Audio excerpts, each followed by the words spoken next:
Now, one of the most common reasons that job seekers come to us has to do with career gaps. Let's look at a couple of strategies you can utilize if you've got some unemployment gaps in your career. First, do not include months on your resume. Only include the years you spent at a job. So if you were laid off in March and find a job next week, you don't even have to include a gap on your resume, for all intents and purposes. It's very, very important to see the difference between short gaps and long gaps. In this economy, many, many, many people have had to deal with gaps who wouldn't have even had to deal with that 10 years ago. The average duration of unemployment from 1948 to 2007 was 13 and a half weeks. Today, the average time frame to find a job is 40 and a half weeks. Since more and more people are having to deal with gaps, employers tend to be forgiving when it comes to short gaps. So if you're only talking about a year or two, you may still have challenges, but there are many, many more employers who understand that that's part of the process in today's economy.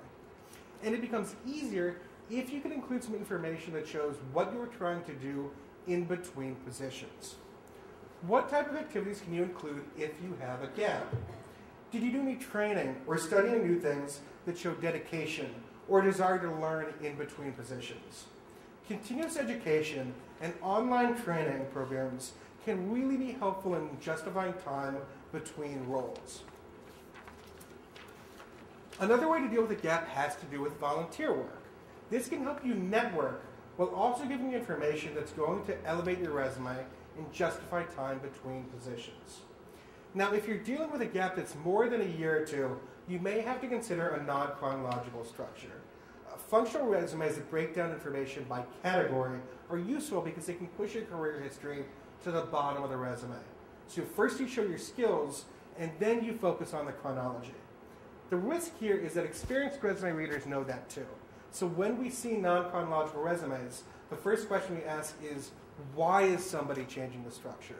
So there's a risk and a reward if you try and use a functional structure. Now, a question we often get is, how do you deal with a gap for a sensitive reason? If you had to take a year off because you were taking care of a parent or a spouse, be succinct and tactful. Say it, but say it clearly and quickly. I mean, obviously that can justify why there's a gap in your career, but it's not something you want to go into for paragraphs and paragraphs, which we have seen before. Lastly, don't forget about self-employment, consulting, or project-based work. All of these can go in your resume and help justify a gap in your professional experience.